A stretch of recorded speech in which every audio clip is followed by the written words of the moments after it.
एक बड़ी खबर आ रही है, वो भी हमारे दर्शकों को बता देते हैं। तो दिल्ली में पवन खेड़ा के घर पर असम पुलिस पहुंची है। कांग्रेस नेता पवन खेड़ा के घर पर पुलिस की छापेमारी जारी है, तो ये बड़ी खबर आपको बता रहे हैं। दरअसल पवन खेड़ा ने असम के मुख्यमंत्री पर गंभीर आरोप लगाए थे, जिसका जवाब भी उन्होंने दिया था। और अब आपको बता दें कि पासपोर्ट वाले मामले में पुलिस की टीम वहां पर पहुंची है छापेमारी करने के लिए। तो हमारे साथ में हमारी संवाददाता रंजीता भी जुड़ गए हैं। रंजीता, जिस तरीके से अब पुलिस भी पहुंच चुकी है पवन खेड़ा के घर पर, तो मुसीबतें बढ़ती हुई नजर आ रही हैं पवन खेड़ा की। देखिए, निश्चित तौर पर कांग्रेस के कम्युनिकेशन विभाग के चेयरमैन है पवन खेड़ा, और जिस तरह से सीधा हमला उन्होंने असम के मुख्यमंत्री हेमंत बिस्वा शर्मा की पत्नी पर लगाया, 3 पासपोर्ट का खुलासा किया, और न सिर्फ असम बल्कि दिल्ली में भी आकर प्रेस कॉन्फ्रेंस की है। अब जो जानकारी निकलकर सामने आ रही है कि क्राइम ब्रांच के डीजीपी डॉक्टर देबोजीत नाथ के साथ क्राइम ब्रांच के 2 और सदस्य जो है वो पवन खेड़ा के निजामुद्दीन ईस्ट जो उनका आवास है वहां पहुंचे हुए हैं। हालांकि पवन खेड़ा वहां मौजूद नहीं है। जो सूत्रों के मुताबिक जानकारी निकल कर आ रही है, पवन खेड़ा दिल्ली में ही मौजूद नहीं है। कल वो पुदुचेरी गए थे चुनाव प्रचार के लिए और अभी तक वो लौटे नहीं है। तो अब देखना होगा कि असम की जो क्राइम ब्रांच की जो टीम आई हुई है वो क्या तफ्तीश करती है, कब तक। रंजीता, यहाँ पर दर्शकों को ये समझाइए किस मामले में उनके घर पर जाकर के पुलिस की टीम छापेमारी कर रही है।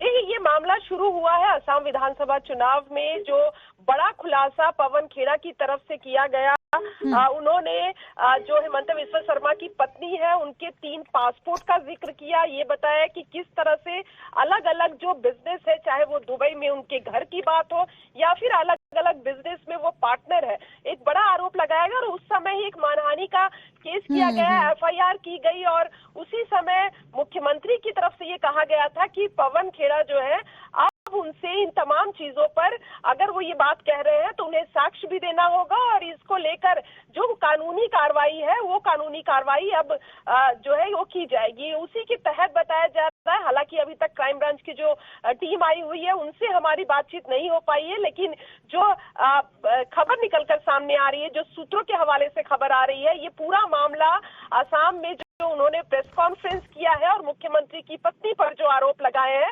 उसी से जुड़ा हुआ है।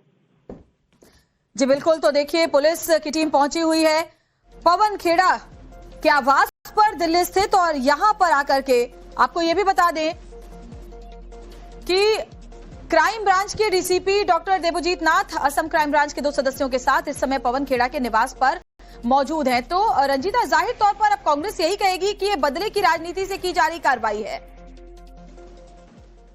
देखिए, खबर ये भी निकल कर आ रही है क्योंकि लगातार इसी खबर पर हम बने हुए हैं।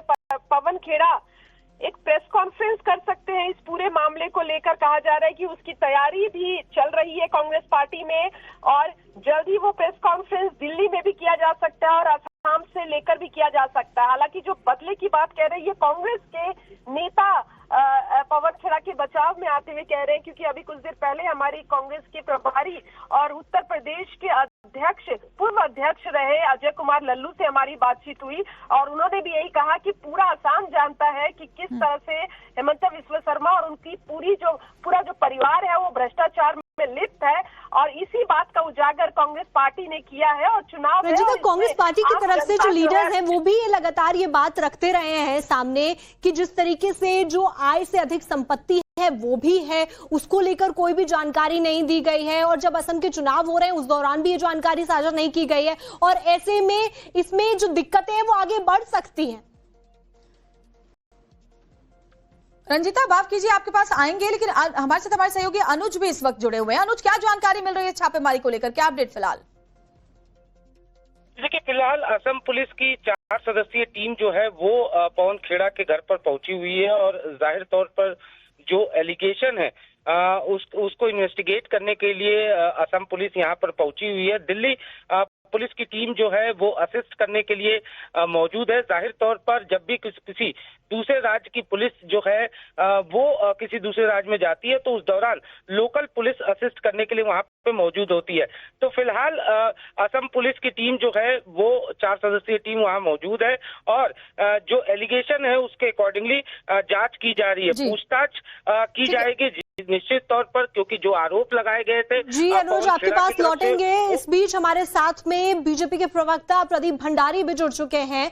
जिस तरीके से कांग्रेस पार्टी लगातार ये कहती रही है कि बदले की राजनीति यहां पर होती है और जब भी कोई बात उठाई जाती है भारतीय जनता पार्टी के विरोध में तो इसी तरीके से अरेस्टिंग हो जाती है, पुलिस हमारे घरों पर, दफ्तरों पर पहुंच जाती है। प्रदीप जी, देखिए, कानून अपना काम कर रहा है। अगर कांग्रेस पार्टी झूठा प्रोपेगेंडा फैलाएगी, अगर कांग्रेस पार्टी कानूनी रूप से कुछ इलीगल कार्य करेगी, अगर कांग्रेस पार्टी पाकिस्तान के हैंडलर्स के साथ में मिलकर असम के चुनाव को प्रभावित करने का कार्य करेगी, तो ये तो न्यायिक अधिकार है कानून और प्रशासन का कि वो न्याय संगत कार्रवाई करे। अगर कांग्रेस को लगता है कि उसने कोई झूठ नहीं फैलाया तो उसको न्याय संगत कार्रवाई में कोऑपरेट करना चाहिए। प्रदीप जी, माफ कीजिए आपको रोक रही हूँ, प्रमोद तिवारी भी हमारे साथ कांग्रेस लीडर जुड़े हुए हैं, वो आपकी बातों का ज्यादा बेहतर तरीके से जवाब दे पाएंगे। प्रमोद जी, प्रदीप जी का कहना है, बीजेपी का कहना है कि अगर आपने कुछ गलत किया है, नहीं किया है तो कार्रवाई से क्यों डरना, अगर किया है तो एक्शन का सामना तो करना ही पड़ेगा, इसमें बदले की राजनीति कहाँ है? कैसा एक्शन? एक किसी चेयरमैन ने नेशनल पार्टी के मेन अपोजिशन पार्टी में, जो मीडिया का चेयरमैन है, उसने कहा उनके पास 3 पासपोर्ट। तो अगर 3 पासपोर्ट हैं या नहीं है, it's a matter of investigation, first thing. Second thing, ये 3 दिन के अंदर कौन सा, कहां से आप पुलिस भेज के कर लेंगे, कौन सा offence punishable by life death क्या है, कैसे कर लेंगे आप? तो ये गुंडागर्दी है। मैं जानबूझ कर शब्द इस्तेमाल कर रहा हूँ, गुंडागर्दी है, आतंक है और जानबूझकर ये किया गया है। प्रदीप जी, जवाब दे, गुंडागर्दी है, आतंक है, जानबूझकर कर रहे हैं, ऐसा कांग्रेस का कहना है। देखिए, जो गुंडे होते हैं उनको हर न्याय संगत कार्रवाई जो है वो गुंडागर्दी दिखती है। क्या ये सत्य नहीं है कि कल इसके ऊपर एक परसों इस पे एफआईआर आदरणीय मुख्यमंत्री जी की धर्मपत्नी ने करी थी? तो ये तो कानून ही कहता है कि अगर कोई एक प्राइवेट सिटीजन एक एफआईआर करे तो उस एफआईआर के ऊपर जांच करना और न्याय संगत कार्रवाई करने का काम ही पुलिस का है।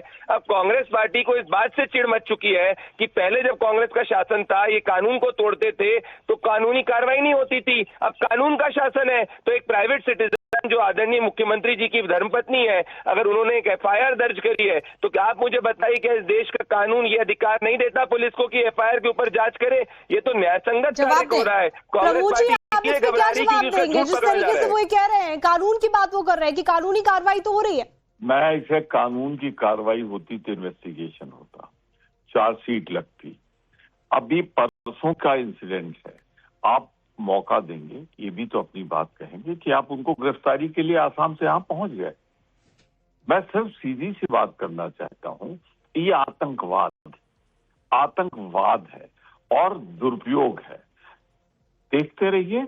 मैं नहीं समझता कि एक ये एलिगेशन, ओरल एलिगेशन कि किसी के पास 3 पासपोर्ट है, ये इतना बड़ा ऑफेंस है कि गुवाहाटी से चल के दिल्ली पुलिस पहुंच जाए।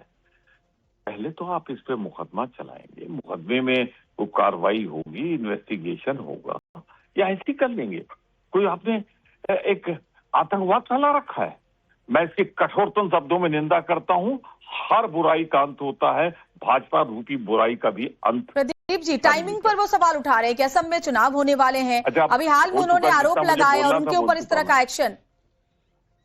देखिए, असम में चुनाव होने वाले हैं और इस तरीके से पाकिस्तान की मदद लेकर चुनाव को प्रभावित करना एक एंटी नेशनल एक्ट है। तो बिल्कुल ये टेररिस्ट एक्ट कांग्रेस पार्टी ने करने का प्रयास किया है और कांग्रेस पार्टी इस बात से वकाई हुई कि इन्वेस्टिगेशन के अंदर छापेमारी हो रही है। कहाँ से आ गया इसमें? नहीं, इन्वेस्टिगेशन के अंदर कांग्रेस पार्टी पे छापेमारी हो रही है। फेक एआई का काम करके झूठे आरोप लगाएंगे, उसके ऊपर कानूनी कार्रवाई होगी। तो क्यों कांग्रेस इतनी घबरा रही है? एक अशरफ अब्दुलकर, अदील समदाद हुसैन जैसे पाकिस्तानी का यूएई आईडी नंबर के वो भारतीय नागरिक के आईडी नंबर से जोड़ के। प्रदीप जी, आपको रोकना चाहेंगे यहाँ पे। प्रमोद जी, आप भी हमारे साथ में जुड़े, बहुत बहुत शुक्रिया हमारे साथ बात करने के लिए। तो चलिए अपडेट्स में हम आपको बताएंगे और तस्वीरें फिलहाल आप देखिए, जहां पवन खेड़ा का जो दिल्ली स्थित आवास है, वहां बाहर में आपको दिल्ली पुलिस की टीम नजर आ रही है सुरक्षा के लिए और अंदर में असम पुलिस मौजूद है।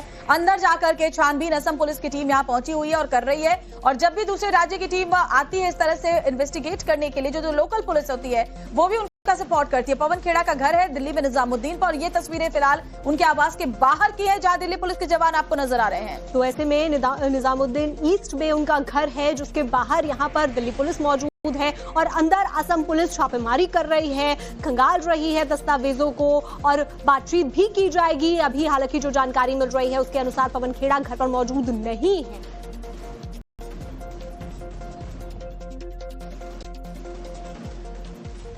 तो देखिए तस्वीर आपको दिखा रहे हैं, पवन खेड़ा का घर निजामुद्दीन ईस्ट में पड़ता है और वहीं पर दिल्ली पुलिस बाहर खड़ी हुई है। एक तरीके से बिल्कुल किलाबंदी की गई है। तो घर के अंदर, आवास के अंदर असम पुलिस की टीम है और इसके बाहर आप देखिए दिल्ली पुलिस की टीम मौजूद है और पवन खेड़ा के घर पर छानबीन करने के लिए पुलिस पहुंची हुई है। हालांकि कांग्रेस यही कह रही है कि जानबूझकर बदले की राजनीति के तहत ये एक्शन लिया जा रहा है, टाइमिंग पर सवाल उठा रही है। वहीं भारतीय जनता पार्टी का कहना है कि अगर आप इस तरह के अनर्गल आरोप बिना किसी साक्ष्य के लगाएंगे तो आपको कार्रवाई का सामना करना पड़ेगा और इसीलिए असम पुलिस यहाँ पर पहुंची हुई है। साथ ही गिरिराज सिंह की तरफ से क्या कुछ इस पूरे मामले में कहा जा रहा है, आपको वो भी सुनवा देते हैं। खड़गे जी बौखलाए हुए हैं। खड़गे जी गांधी जी को भी गाली दे रहे हैं। उनकी मानसिकता का दोष है, मानसिक संतुलन गड़बड़ा गया है। राहुल गांधी और खड़गे जी क्या। हालांकि केंद्रीय मंत्री गिरिराज सिंह अभी कांग्रेस अध्यक्ष मल्लिकार्जुन खड़गे के दिए हुए विवादास्पद बयान पर बोल रहे थे, लेकिन फिलहाल ये तस्वीरें हम आपको दिखा रहे हैं पवन खेड़ा के आवास के बाहर की, जहां देखिए महिला पुलिसकर्मी भी आपने देखी मौजूद थी और साथ ही साथ दिल्ली पुलिस के जवान वहां पर मौजूद हैं। पवन खेड़ा ने असम के सीएम की पत्नी पर गंभीर आरोप लगाए थे, 3 पासपोर्ट रखने के आरोप लगाए थे, जिसके बाद बीजेपी ने कहा था, उन्होंने खुद कहा था असम के सीएम ने कि बिना साक्ष्य के इस तरह के जो आरोप लगाए गए हैं उसमें एक्शन का सामना करना पड़ेगा और वही एक्शन होता हुआ इस वक्त हम जमीन पर देख पा रहे हैं। निजामुद्दीन ईस्ट में पवन खेड़ा का जो आवास है उसके बाहर दिल्ली पुलिस की टीम और अंदर असम पुलिस की टीम इस वक्त मौजूद है। ऐसे में हमारे साथ में हमारी संवाददाता रंजीता झा भी लगातार जुड़ी हुई हैं, जो कि इस पूरे मामले पे अपडेट दे रही हैं। रंजीता, जिस तरीके से कांग्रेस पार्टी बदले की राजनीति से बता रही है, तो वहीं भारतीय जनता पार्टी का यह कहना है कि कानून से डर कैसा।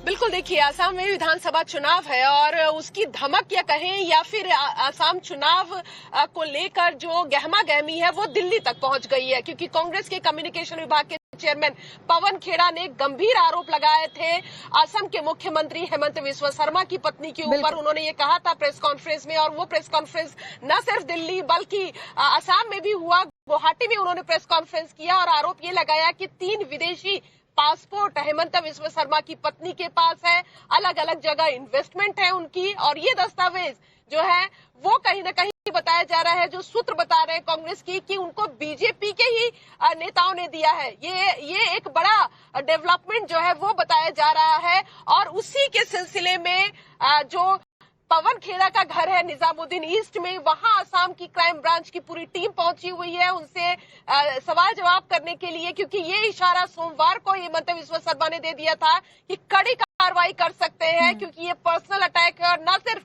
मुख्यमंत्री के ऊपर बल्कि उनकी पत्नी के ऊपर ये आरोप लगाए जा रहे हैं। बीच चुनाव के बीच में ये आरोप लगाए गए और इसका जवाब जो है वो दिया जाएगा। बयानों के जरिए भी दिया गया बीजेपी की तरफ से, कई नेताओं ने कहा, और कांग्रेस के बचाव में, पवन खेड़ा के बचाव में कई नेता भी आए। उन्होंने कहा कि बिना साक्ष्य बिल्कुल रंजीता आपके पास लौटेंगे, लेकिन इस बीच ये सुनवा देते हैं गिरिराज सिंह की तरफ से क्या कुछ कहा जा रहा है। राहुल गांधी ने पवन खेड़ा को निपटा दिया है, ये बात तक कही गई। तो केंद्रीय मंत्री गिरिराज सिंह कह रहे हैं कि राहुल गांधी पवन खेड़ा को निपटा रहे हैं और उन्होंने ये भी कहा कि अगर असम में केस दर्ज हुआ है तो बंगाल पुलिस थोड़ी ना आएगी, असम पुलिस ही आएगी, ये तो कानूनी एक्शन है। ये देखिए, उन्होंने, आपने पूरा नहीं कहा, उन्होंने कहा अगर कोई नमाज पढ़ते रहे और उस समय सांप हो जहरीला तो उसे मारना चाहिए। तो ये मुस्लिम वोट के मोहब्बत में बोले हैं और मुस्लिम वोट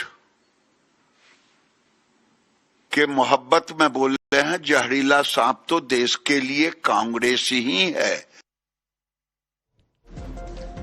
तो उन्होंने, हालांकि अभी जो हमने आपको बाइट सुनवाई वो मल्लिकार्जुन खड़गे के विवादास्पद बयान के संदर्भ में वो बोल रहे थे, लेकिन आगे हम आपको वो भी सुनवाएंगे जो उन्होंने पवन खेड़ा को लेकर बोला। उन्होंने कहा है कि राहुल गांधी ने पवन खेड़ा को निपटा दिया। रंजीता